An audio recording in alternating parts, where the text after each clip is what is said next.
Hello, squealing squirrel. Not squealing. Listening squirrels. I just did a squealing squirrel. Rather disappointing. I had a broken hook.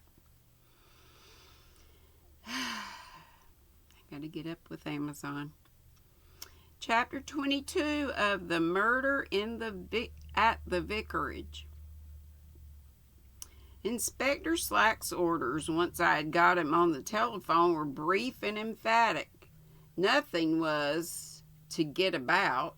In particular, Miss Cram was not to be alarmed. In the meantime, a search was to be instituted for the suitcase in the neighborhood of the Barrow. Griselda and I returned home very excited over this new development. We could not say much with Dennis present, as we had faithfully promised Inspector Slack to breathe no word to anybody. In any case, Dennis was full of his own troubles. He came into my study and began fingering things and shuffling his feet and looking thoroughly embarrassed. "What is it, Dennis?" I said at last. "Uncle Em, I don't want to go to sea." I was astonished. The boy had been so very decided about his career up to now. "But you were so keen on it." "Yes, but I've changed my mind." "What do you want to do?" "I want to go into finance." I was even more surprised. "What do you mean, finance?" "Just that. I want to go into the city." "But my dear boy, I'm sure you would not like the life, even if I obtained a post for you in a bank." Dennis said that wasn't what he meant. He didn't want to go into a bank. I asked him what exactly he did mean, and of course, as I suspected, the boy didn't really know. By going into finance, he simply meant getting rich quickly, which with the optimism of youth he imagined was a certainty if one went into the city. I disabused him of this notion as gently as I could. What's put it into your head?" I asked. "You were so satisfied with the idea of going to sea." "I know, Uncle Lynn, but I've been thinking I shall want to marry some day, and I mean, you gotta be rich to marry a girl." "Facts disprove your theory," I said. "I know, but a real girl. I mean a girl who's used to things." It was very vague, but I thought I knew what he meant. "You know," he said gently, "all girls aren't like Lettuce Prothero." He fired up at once.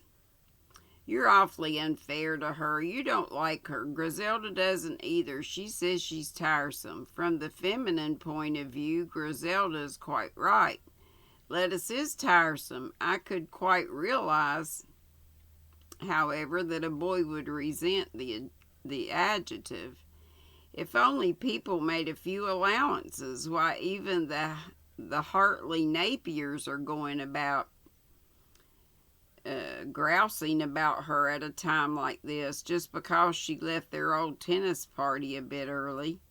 Why should she stay if she was bored? Jolly decent of her to go at all, I think." "Quite a favor," I said, but Dennis suspected no malice. He was full of his own grievances on Lettuce's behalf. "She's awfully unselfish, really, just to show you she made me stay. Naturally, I wanted to go too, but she wouldn't hear of it, said it was too bad on the Napiers, so just to please her, I stopped on a quarter of an hour. The young have very curious views on unselfishness. And now I hear Susan Hartley Napier is going about everywhere saying Lattice has rotten manners. If I were you," I said, "I shouldn't worry." "It's all very well, but," he broke off, I'd do anything for Lettuce." "Very few of us can do anything for anyone else," I said, "however much we wish it. We are powerless. I wish I were dead. "Wish I were dead," said Dennis. "Poor lad, calf love is a very virulent disease. I forbore to say any of the obvious and probably irritating things which come so easily to one's lips. Instead, I said good night and went up to bed. I took the 8 o'clock service the following morning, and when I returned, found Griselda sitting at the breakfast table with an open note in her hand. It was from Anne Prothero. Dear Griselda, if you and the vicar could come up and lunch here quietly today, I should be so grateful. Something very strange has occurred, and I should like Mr. Clement's advice. Please don't mention this when you come, as I have said nothing to anyone. With love, yours affectionately, Anne Prothero. We must go, of course, said Griselda. I agreed. I wonder what can have happened. I wondered, too. You know, I said to Griselda, I don't feel we're really at the end of this case yet. You mean not till someone has really been arrested? No, I said, I didn't mean that.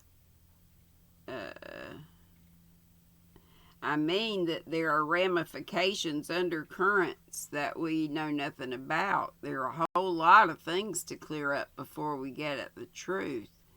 Do you mean things that don't really matter, but they get in the way? Yes, I think that expresses my meaning very, very well. I think we're all making a great fuss, said Dennis, helping himself to marmalade. It's a jolly good thing. Old Prothero is dead. Nobody liked him. Oh, I know the police have got to worry. It's their job, but I rather hope myself they'll never find out. I should hate to see Slack promoted, going about swelling with importance over his cleverness. I'm human enough to feel that I agree over the matter of Slack's promotion. A man who goes about systematically rubbing people the wrong way cannot hope to be popular. Dr. Haydock thinks rather like I do, went on Dennis. He'd never give a murderer up to justice. He said so. I think that is the danger of Haydock's views. They may be sound in themselves, it's not for me to say, but they produce an impression on the young, careless mind, which I'm sure Haydock himself never meant to convey. Griselda looked out of the window and remarked that there were reporters in the garden. I suppose they're photographing the study windows again, she said with a sigh. We had suffered a good deal in this way. There was first the idle curiosity of the village. Everyone had come to gape and stare. There were next the reporters armed with cameras, and the village again to watch the reporters. In the end, we had to have a constable from Much Benham on duty outside the window. Well, I said, the funeral is tomorrow morning. After that, surely the excitement will die down. I noticed a few reporters hanging about Old Hall when we arrived. They accosted me with various queries, to which I gave the invariable answer: we had found it the best, that's in parentheses, that I had nothing to say. We were shown to the butler into the drawing room, the sole occupant of which turned out to be Miss Cram, apparently in a state of high enjoyment. This is a surprise, isn't it? She said as she shook hands. I never should have thought of such a thing, but Mrs. Prothero, is kind, isn't she? And of course it isn't what you might call nice for a young girl to be staying alone at a place like the Blue Boar. Reporters all about and all. And of course it's not as though I haven't been able to make much of myself. You really need a secretary at a time like this. And Miss Prothero doesn't do anything to help, does she? I was amused to notice that the old animosity against lettuce persisted, but that the girl had apparently become a warm partisan of Anne's. At the same time, I wondered if the story of her coming here was strictly accurate. In her account, the initiative had come from Anne, but I worried if that were really so. And let's see. The first mention of disliking to be at the Blue Boar alone might have easily come from the girl herself. Whilst keeping an open mind on the subject, I did not fancy that Miss Cram was strictly truthful. At that moment, Anne Prothero entered the room. Unknown caller.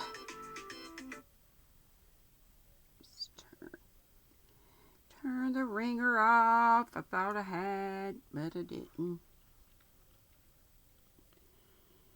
She was dressed very quietly in black. She carried in her hand a Sunday paper, which she held out to me with a rueful glance. I've never had any experience of this sort of thing. It's pretty ghastly in it, isn't it? I saw a reporter at the inquest. I just said I was terribly upset and had nothing to say, and then he asked me if I wasn't very anxious to find my husband's murder, and I said yes, and then whether I had any suspicions, and I said no, and whether I didn't think the crime showed local knowledge, and I said it seemed to, certainly, and that was all. And now look at this. In the middle of the page was a photograph, evidently taken at least 10 years ago. Heaven knows where they had dug it out. There were large headlines. Widow declares she will never rest till she has hunted down husband's murderer. Mrs. Prothero, the widow of the murdered man, is certain that the murderer must be looked for locally. She has suspicions, but no certainty. She declared herself prostrated with grief, but reiterated her determination to hunt down the murderer. Doesn't sound like me, does it? Said Anne. I dare say it might have been worse, I said, handing back the paper. Impudent, aren't they? Said Miss Cram. I'd like to see one of those fellas trying to get something out of me. By the twinkle in Griselda's eyes, I was convinced that she regarded this statement as being more literally true than Miss Cram intended it to appear.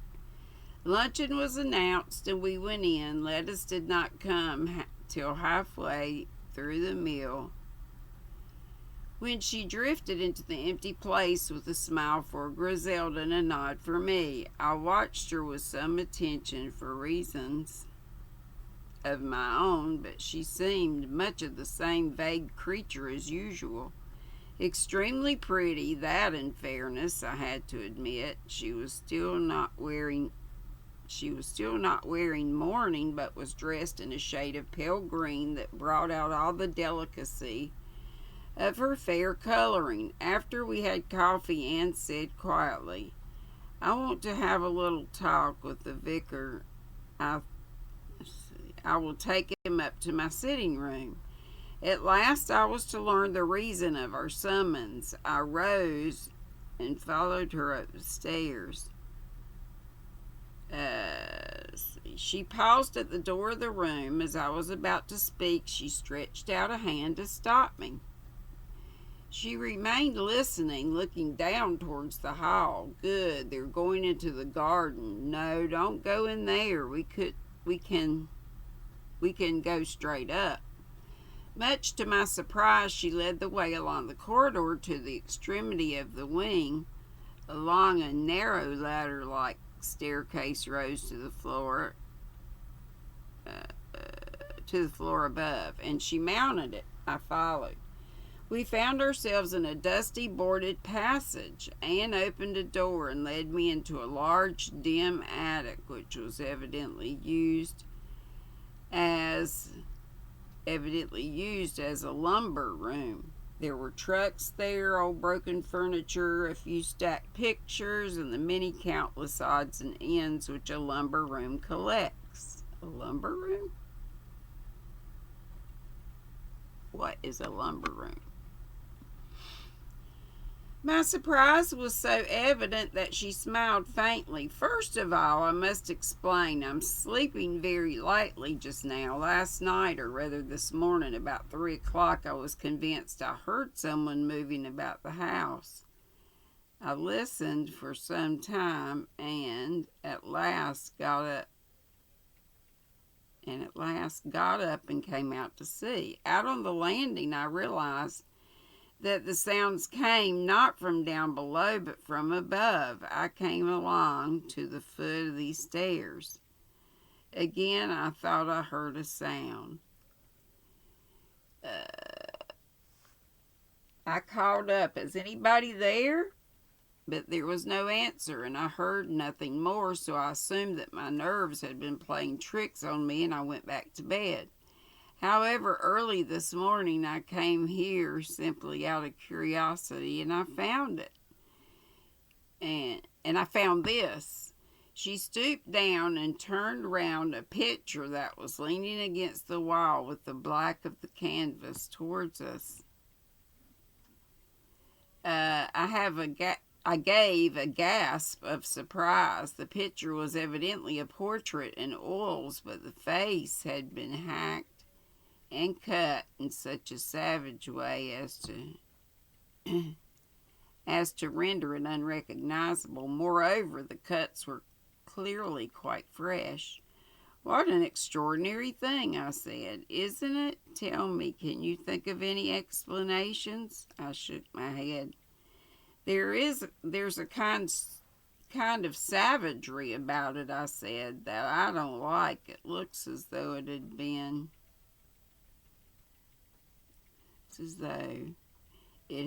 done in a fit of unmaniacal rage." "Yes, that's what I thought. What is the portrait?" "What is the portrait? I haven't the least idea. I've never seen it before. All these things were in the attic when I married Lucius and came here to live. I've never been through them or bothered about them." "Extraordinary," I commented. I stooped down and examined the other pictures. They were very, very much what you would expect to find. Some very mediocre landscapes, some oleographs, and a few cheaply framed reproductions. There was nothing else helpful. A large old-fashioned trunk of the kind that used to be called an ark had the initials EP upon it. I raised the lid. It was empty. Nothing else in the attic was the least suggestive. "It really is a most amazing occurrence," I said. "It's so senseless." "Yes," said Anne, "that frightens me a little." Yes, there was nothing more to see. I accompanied her down to her sitting room where she closed the door. You can tell I'm getting sleepy. "Do you think I ought to do anything about it? Tell the police?" I hesitated. It's hard to say on the face. It's hard to say on the face of it whether it has anything to do with the murder or not," finished Anne. "I know that's what's so difficult. On the face of it, there seems no connection whatever." "No," I said, "but it is another peculiar thing." We both sat silent with puzzled brows. "What are your plans, if I may ask?" I said persistently. She lifted her head. I'm going to live here. I'm going to live here for at least another 6 months," she said defiantly. "I don't want to. I hate the idea of living here, but I think it's the only thing to be done. Otherwise, people will say that I ran away, that I had a guilty conscience." "Surely not." "Oh, yes, they will.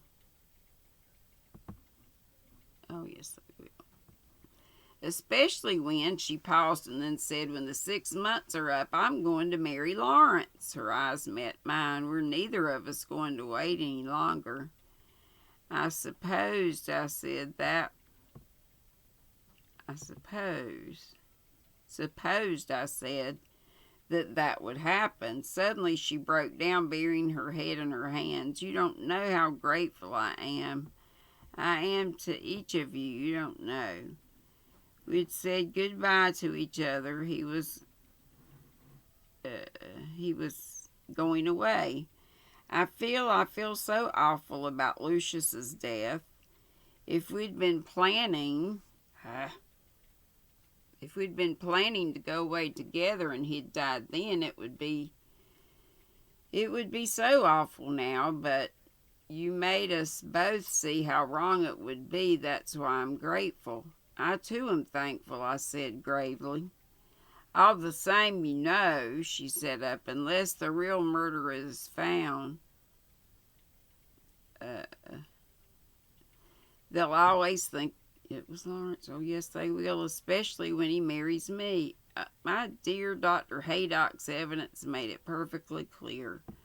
What do people care about evidence? They don't even know about it. And medical evidence never means anything to outsiders anyway. That's another reason why. I'm staying on, Mr. Clement. I'm going to find out the truth. Sorry, I was checking something.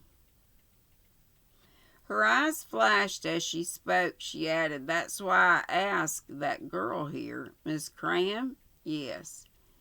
You did ask her, then I mean, it was your idea? Entirely. Oh, as a matter of fact, she whined a bit at the inquest. She was there when I arrived. No, I asked her here deliberately. But surely, I cried, you don't think that silly young woman, you don't know, that silly young woman could have anything to do with the crime. It's awfully easy to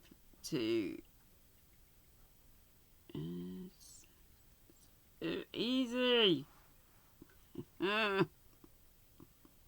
You don't think so, young one.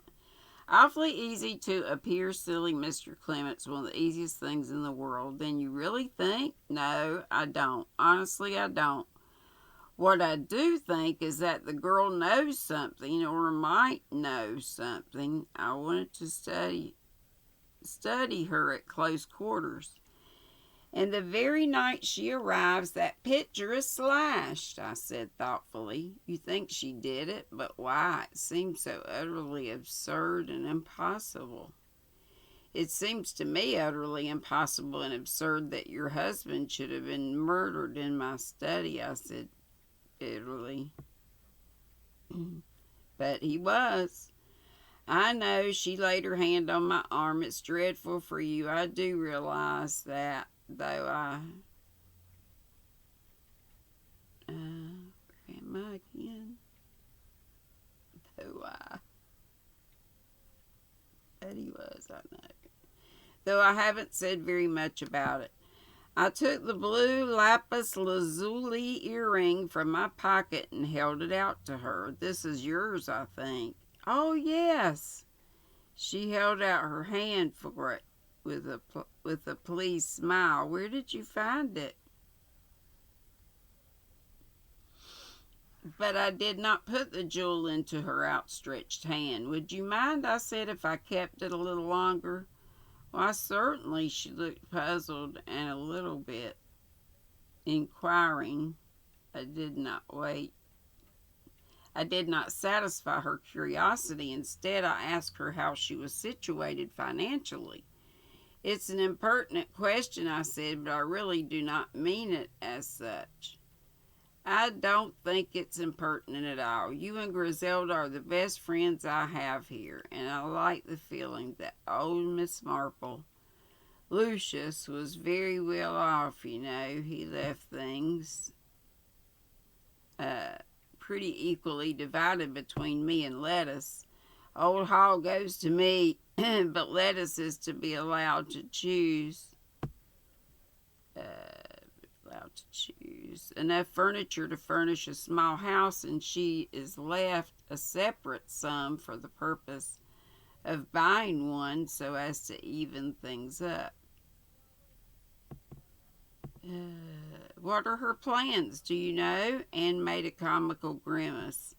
She doesn't tell them to me. Imagine she will leave here as soon as possible.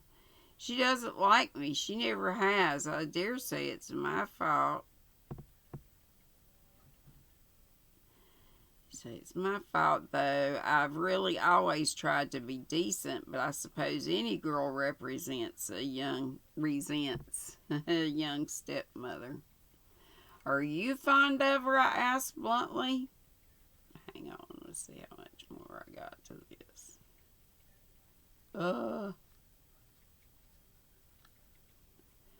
I think I'm going to stop right there, and I'm sorry, y'all, but I am just falling asleep. Oh my God. Yeah, we read a pretty good bit.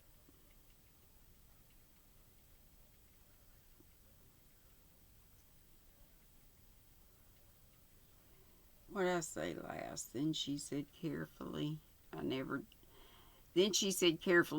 dropped anything in your study. That's not mine, that's Anne's. And then we'll see what happens the next time. Sorry about the two-parter. I just can't make it. Love y'all. Be sweet. Don't be ugly. Bye-bye.